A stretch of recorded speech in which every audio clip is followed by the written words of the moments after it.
우리는 몇 주에 걸쳐서 정체성에 대한 말씀을 나눴죠. 정체성의 핵심은 그리스도 안에서 나는 누구인가라는 것이었습니다. 그러나 이 정체성에 대하여 우리가 말씀을 듣다 보니까 한 가지 여기에 연약함이 또 나타나게 되어집니다. 그게 뭐냐면 그리스도 안에서 나는 누구인가라고 하여 나를 찾아가는 출발은 정확하게 이루어졌는데 중간에 하나님을 놓쳐버리는 겁니다. 그리고는 세상이 이야기하는 나는 누구인가에 대하여 우리가 귀를 기울이고 있다라는 것이죠. 세상은 끊임없이 너 자신을 찾는 모습이 바로 너의 진짜 모습이다라고 이야기하여 거짓 자기가 아닌 참 자기의 모습을 찾아가라라고 이야기를 합니다. 거짓 자기란 다른 게 아니라 남을 의식하여 만들어낸 고달픈 나를 이야기하는 것이고, 참 자기란 남의 눈치 보지 않고 내 마음과 내 뜻대로 움직이는 그 나를 이야기하는 것입니다. 그것이 얼마나 위로가 되든지 그 말에 따라 우리가 하나님 없는 나를 찾아갑니다. 근데 문제는 하나님 없이 나를 찾아가다 보니까 안타깝게도 끊임없이 찾는 여정만 있지 도무지 나를 찾지 못하더라라는 것입니다. 그 정도도 어느 정도는 괜찮지만 문제는 거기에 더 큰 공허와 갈증만 남더라라는 것이에요. 그러나 이러한 모습, 참 나를 찾고자 하지만 찾지 못하는 이 모습에 우리 주님이 바로 이것이 너희들이 찾아야 될 나다라고 분명하게 이야기해 주시면 얼마나 감사합니까? 그런데 우리 주님은 그렇게 말씀하지 않고 도무지 받아들일 수 없는 말씀을 통해서 너를 찾아라 라고 말씀을 하십니다. 그 말씀은 오늘 본문의 말씀 제목이기도 하지만 바로 나를 내려놓고 십자가에 죽어라, 그게 너를 찾는 길이다 라고 말씀하신다라는 거예요. 세상에서 끊임없이 나를 찾기 위해서 끊임없이 채우는 삶을 살았습니다. 이것을 채우면 내가 나인 것 같습니다.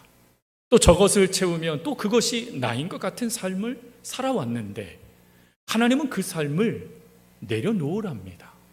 그럴 때 너를 찾게 된다라고 말씀하신 거고, 또 심지어 나라는 존재가 온전히 살아나기 위하여서 끊임없이 살기 위하여 나를 채워갔는데 우리 주님은 죽어라 라고 말씀하시니 그러면 나라는 존재는 뭐가 될까?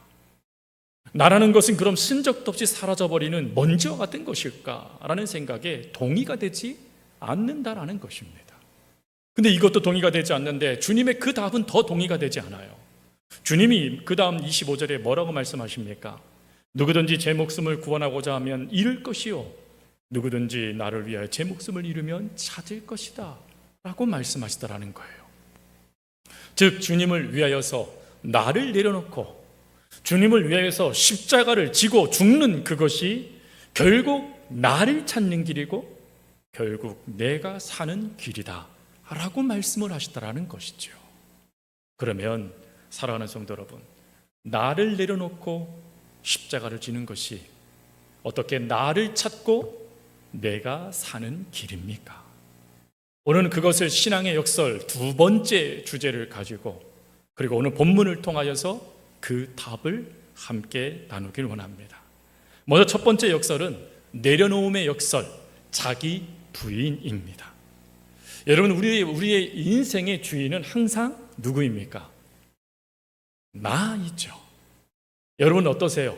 주인공이 되고 싶으십니까? 조연이 되고 싶으십니까? 여기도 겸손해서 조연이요 라고 말씀하시지만 조연 같은 주연을 원하시잖아요. 그래서 주연급 조연 배우, 이걸 사실 우리가 더 갈망하지 않습니까?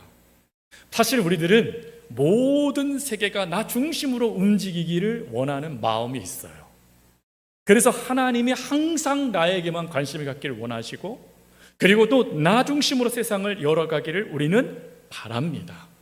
그런데 그런 생각이 가득한 우리에게 주님이 뭐라고 말씀하시냐면 자기를 부인해라 라고 말씀하신다라는 거예요. 그러면 자기는 뭐고 부인은 뭡니까? 먼저 이 자기라는 이 단어는 존재 자체를 뜻하는 단어가 아닙니다. 나 존재 자체, 그걸 말하는 게 아니에요. 이 안에 있는 나를 말하는 것입니다. 즉 고집, 주도권, 주인 행색, 그걸 말하는 거예요. 하나님을 믿고 있지만 여전히 하나님의 말씀보다 더 고집을 부리고 있는 나. 하나님을 믿고 있지만 하나님이 주인인 걸 알지만 주인 대신 하나님보다 더 주인 노릇하고 싶은 나. 하나님을 믿고 있지만 그 인생의 주도권을 놓고 싶지 않은 나. 그 나를 말하는 거예요. 그 나를 우리 주님이 뭐 하래요? 부인하랍니다. 부인하다라는 이 단어가 아닙니다라는 이 단어로 그저 쉽게 쓰여지면 참 좋겠는데 그 앞 단어가 하나가 더 붙어져 있어요. 부인하다라는 앞에 아포라는 단어가 붙어 있어요. 이 단어가 붙으면 뜻이 달라져요. 이 아포라는 단어가 붙으면 아니다 정도가 아니라 완전히 끊어내다, 완전히 잘라내다 라는 뜻으로 바뀌어지게 됩니다. 즉 하나님 안에서 내가 주인입니다 라는 그 생각이 아니에요 라는 정도가 아니라 내가 주인이 아니다 라는 것을 단호하게 결정해라, 결단해라 라는 말씀이 자기 부인이라는 거예요. 그러니 여러분, 이 말씀은 분명하죠. 내 인생 내 뜻대로 핸들링 되지 않는다라는 것입니다. 내 인생의 운전대는 누가 잡아주셔야 되냐면 하나님이 잡아주셔야 되고 그 운전대를 우리는 반드시 하나님의 손에 넘겨드려야 한다라는 거예요. 반드시 말입니다. 그런데 또 문제가 있어요. 이게 뭡니까? 질문으로 드려요. 자, 핸들 운전 못하는데요 목사님, 그럼 리모컨, 여러분 그 리모컨 하나님께 드리셨습니까? 안 하면 여러분들이 누리고 계십니까? 여러분들의 취향에 따라 선택을 하십니까? 아니면 하나님께 드리고 하나님 켜주시는 대로 제가 보겠습니다 라고 하여 그 리모컨을 드리고 계십니까? 우리는 알지만 내 인생의 주인이 하나님이라는 거 믿지만 문제는 그 삶을 포기하고 싶지 않다라는 것이죠. 너무 그 삶이 매력적이에요. 너무 그 삶이 만족스러워요. 그러니 내려놓지 못합니다. 그러면 그걸 끝일까요? 아니요. 내려놓지 못하니까 엉뚱한 걸 내려놔요. 그게 바로 베드로의 모습이죠. 여러분, 이 말씀은 베드로의 부인 저 앞부분의 말씀이에요. 분명한 것은 베드로는 예수님께서 내가 십자가를 지겠다라고 말씀하실 때 이렇게 말했습니다. 내가 주와 함께 죽을지언정 절대 주님을 버리지 않겠습니다. 그러나 그 주도권을 포기하지 않고 내가 주인입니다라는 그 생각을 놓치지 않냐니까 결국 누구를 부인합니까? 주님을 부인하죠. 성도 여러분, 내 주도권을 놓지 못하는 것으로 문제가 멈춰지지 않아요. 안타깝게도 그것은 주님을 놓게 되어지는 문제가 되어진다라는 것입니다. 그래서 우리 주님은 그런 삶이 우리 가운데 나타나지 않도록 우리에게 뭐라고 말씀하십니까? 너를 내려놓아라 라고 말씀을 하시는 거예요. 그럼 여기서 우리가 질문하게 또 다 질문하게 되죠. 그러면 어떻게 하면 나를 내려놓을 수 있습니까? 이 주도적으로 내가 무엇인가 살아내겠다라고 끊임없이 나를 외치는 나를 어떻게 내려놓을 수 있습니까? 라고 말이죠. 이에 대해서 사도 바울이 놀라운 답을 하나 줬어요. 고린도후서 5장 14절 말씀입니다. 같이 한번 읽겠습니다. 그리스도의 사랑이 우리를 강건하시는도다. 우리가 생각하건대 한 사람이 모든 사람을 대신하여 죽었은즉 모든 사람이 죽은 것이다. 아멘. 여러분, 이 말씀 속에 중요한 한 단어가 있어요. 그게 바로 강건하다라는 단어입니다. 여기서 이 강건하다라는 이 단어는 나를 사방에서 에워싸고 있는 힘을 말하는 거예요. 즉 내 주변에서 나를 밀어주는 압력을 주고 있는 힘. 근데 그 힘을 사도 바울이 뭐라고 말을 해요? 그리스도의 사랑이라고 이야기를 해요. 즉 우리의 삶에 하나님께서 끊임없이 그 사랑을 밀어넣어 주시는데 그 밀어넣어 주시는 그 사랑에 내가 반응하게 되어질 때 비로소 나를 찾게 되어진다라고 말씀을 하시는 거예요. 이 말씀을 조금 더 쉽게 이야기하면 이 강건하다라는 이 단어가 쓰여지는 곳이 있어요. 어디 쓰여지냐면 좁은 협곡에 쓰여지는 단어입니다. 여러분, 협곡은 아주 날카롭게 딱 정해져 있죠. 그리고 단단하게 바위가 그 물줄기를 버티고 있어요. 뭘 말하는 것이죠? 하나님께서 강건해 주신답니다. 즉 우리의 인생에 물줄기가 있죠. 우리가 가고 싶은 물줄기가 있어요. 근데 이 물줄기가 평야로 흩어지면 어떻게 됩니까? 그저 사라져 버리죠. 원하는 방향으로 흘러가지 못합니다. 그런데 하나님이 강건해 주신답니다. 즉 우리의 뜻대로, 우리의 상황대로, 우리의 원하는 대로, 욕심대로, 우리가 이끄는 대로 그 물이 흘러가지 않고 하나님이 원하시는 방향으로 흘러가도록 강건하시다, 우리 곁에 강력한 벽이 되어 주신다라는 거예요. 그래서 끝끝내 그 물이 반드시 흘러갈 곳으로 흘러가 그걸 통하여서 하나님의 자녀의 모습이 드러나도록 하나님께서 역사하신다는 거예요. 여러분, 이것을 실제로 경험한 인물이 요한복음 4장에 나와 있는 사마리아 여인입니다. 여러분, 이 여인에 대하여 성경은 저가 물동이를 쥐고 우물가로 나왔다라고 이야기합니다. 그런데 성경 말씀을 보면 또다시 이런 표현이 나와요. 저가 물동이를 버리고 마을로 달려갔다. 물동이가 2번 반복되어져요, 항아리가. 왜 성경은 그것을 2번 반복했을까요? 여러분, 바로 이 물동이가 그가 붙잡고 있었던 나의 방법을 말하는 거예요. 즉 자신 속에 있는 끊임없는 그 갈증, 해결될 수 없는 그 갈망, 그 모든 것을 해결하겠다라고 자기가 붙잡고 있는 고집스러운 나를 상징하는 게 바로 물동이에요. 여러분, 이 물동이를 들고 와서 그 여인은 오늘도 그 고집스러운 자기의 거짓자를 가지고 이것이 채워지면 내가 갈증이 해결될 거야 생각하여 우물을 길어 나옵니다. 근데 그를 우리 주님이 강건하세요. 그의 잘못된 모습들, 연약한 모습들을 나무라지 않으세요.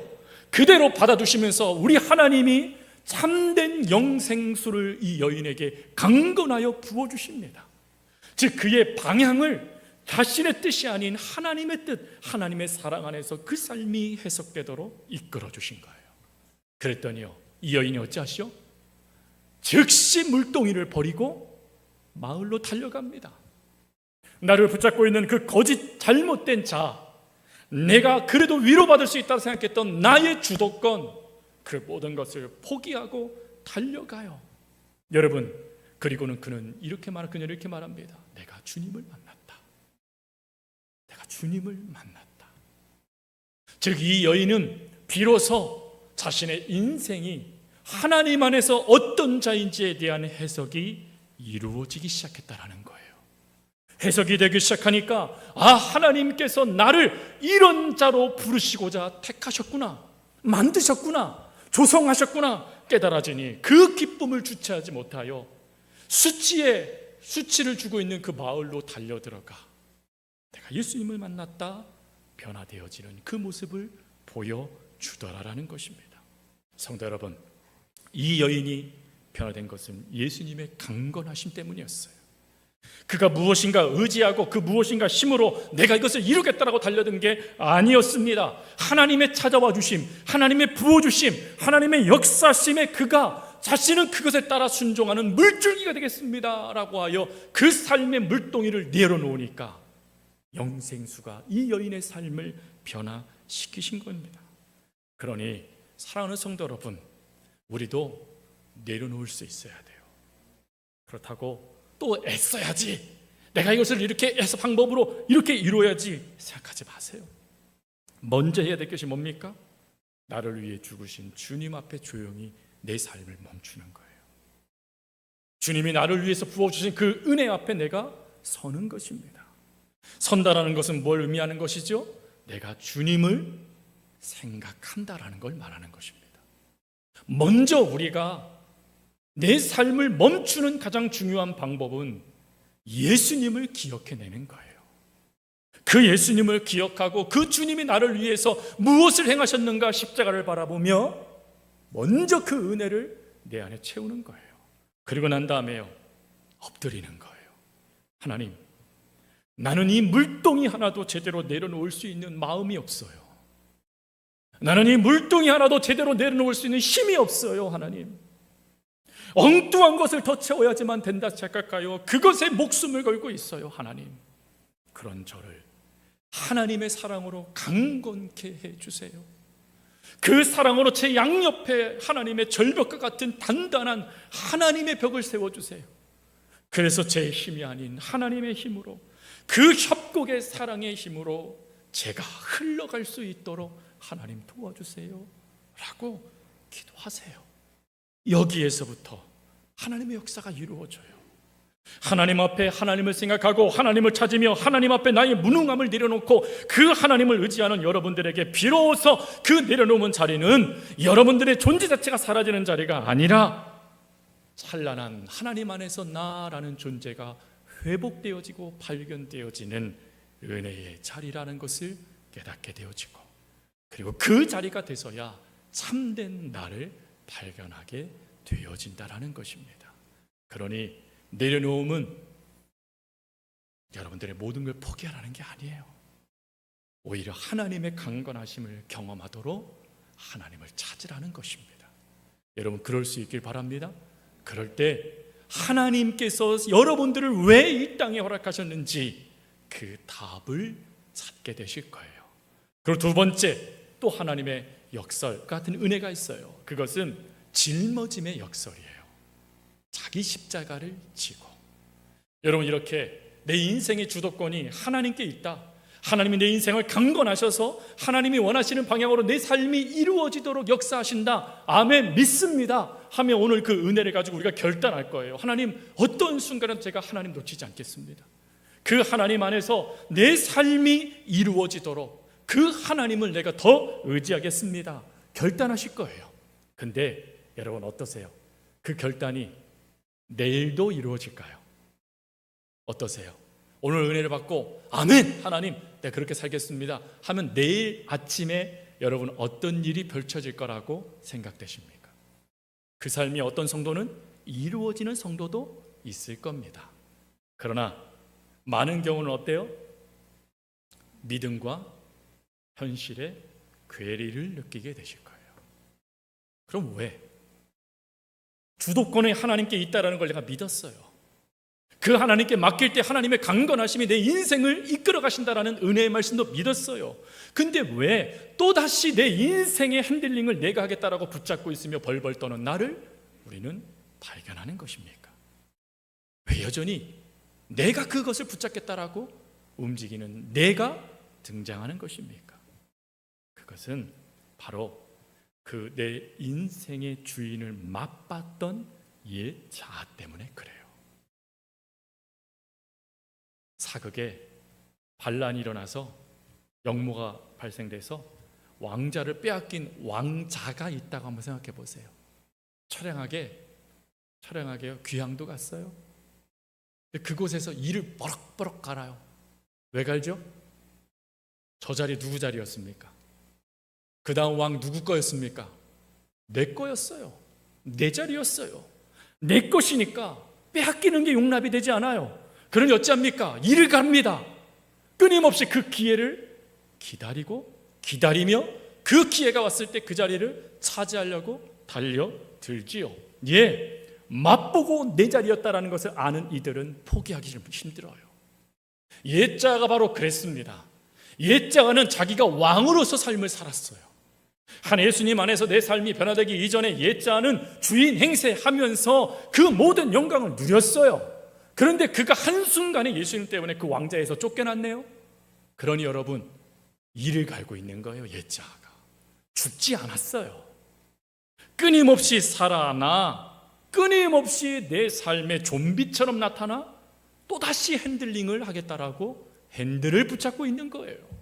그 결과 우리가 알지만 믿지만 또다시 주도권을 하나님에게서 되찾아 오고 있는 것입니다.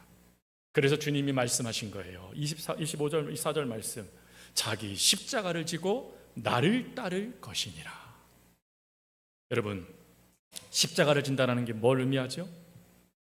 십자가에 대해서 가끔 성도님들이 남편을 왼수처럼 여기면서 평생 왼수, 저 왼수는 내 십자가야, 이렇게 생각하여 그 십자가를 고난으로 여기는 분들도 계시고, 또 어떤 분들은 내 형편, 아니면 내 몸의 건강, 약화된 그 모습, 수많은 문제들을 십자가라고 생각을 해요. 그러나 이 생각들은 가만히 들여다보면 결국 고난이고 인내를 이야기하고 있는 것입니다. 하지만 이 당시의 십자가는 다릅니다. 이 당시의 십자가는 딱 하나의 목적이죠. 사람을 죽이는 도구입니다.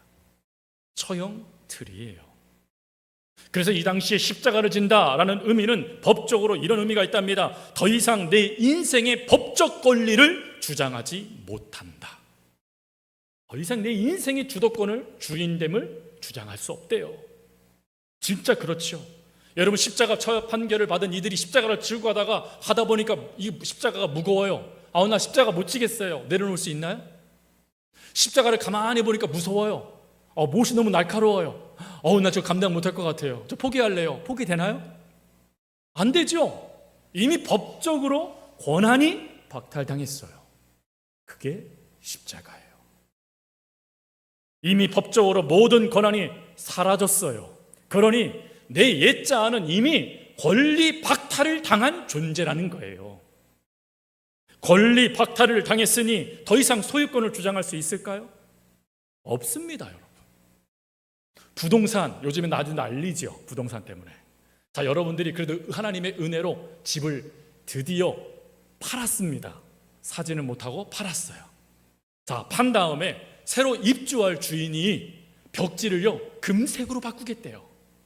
그럼 여러분, 아니 왜 바꾸시냐고 말할 수 있을까요? 왜 없어요? 팔았죠. 소유권이 이전됐죠. 내 것이 아니죠. 그러니 더 이상 내 것인 양 주장할 수 없는 거예요.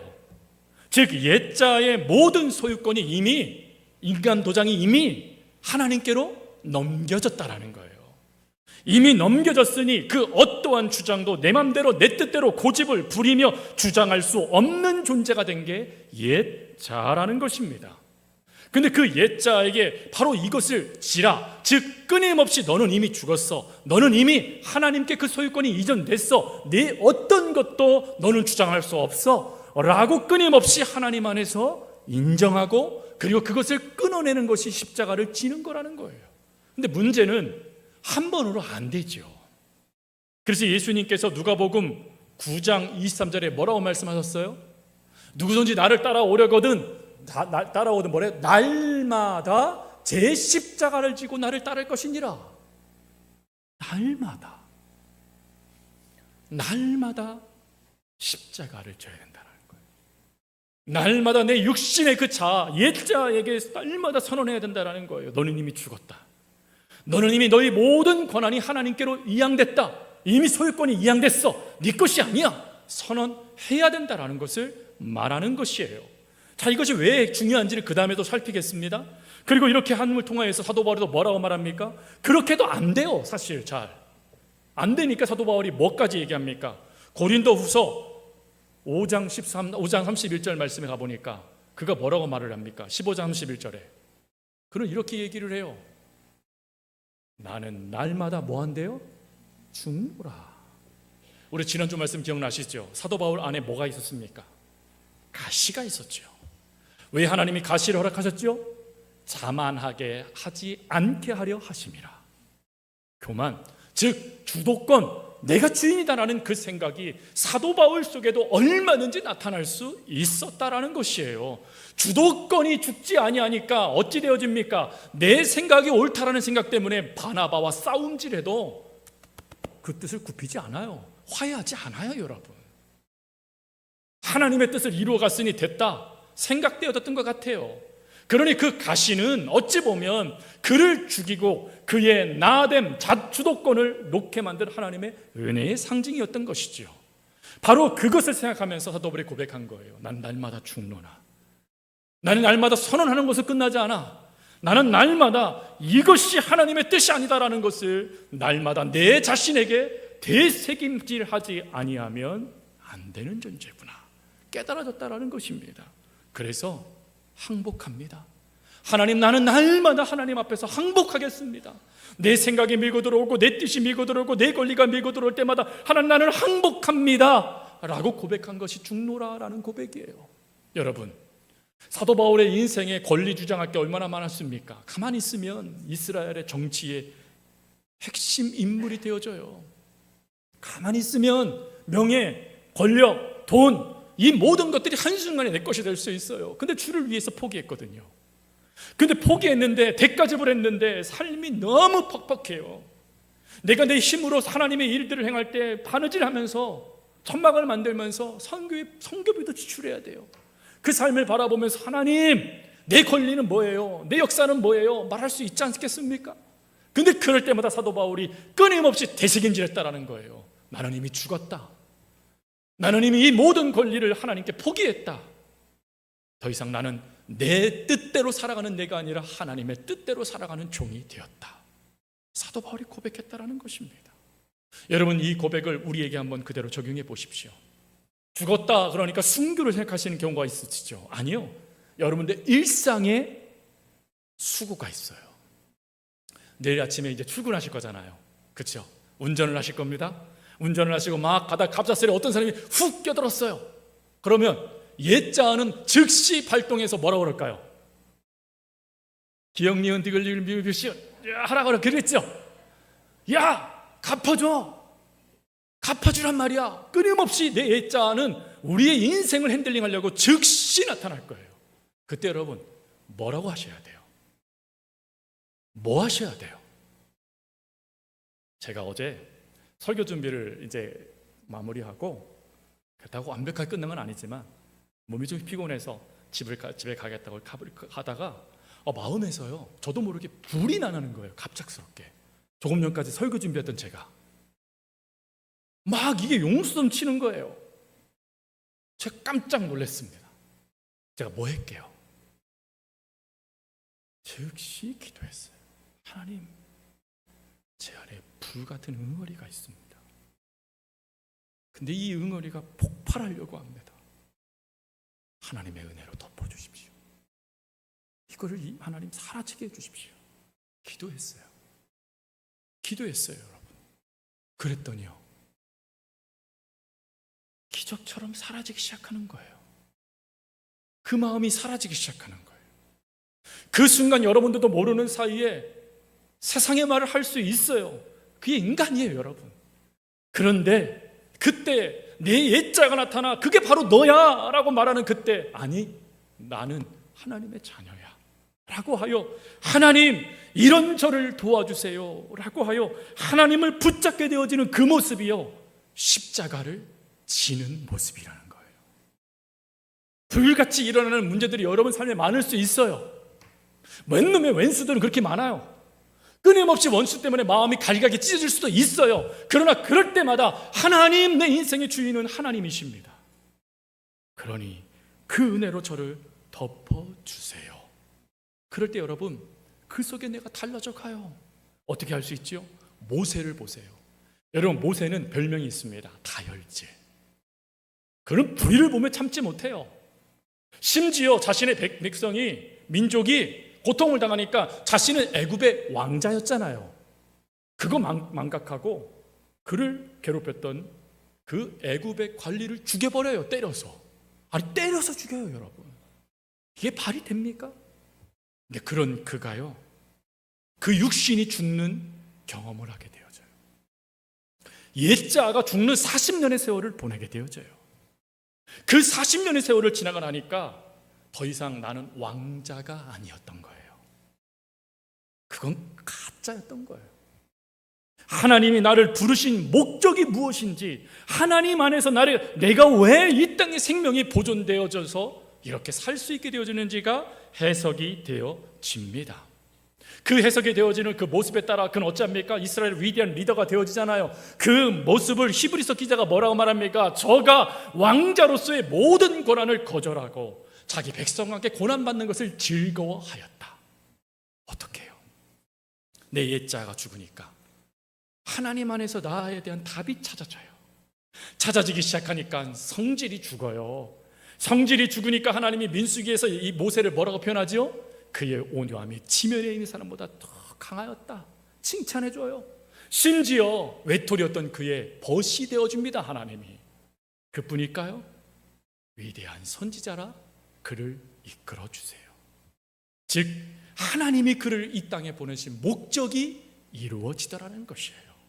성도 여러분, 우리는 끊임없이 나를 찾는 인생을 살아갑니다.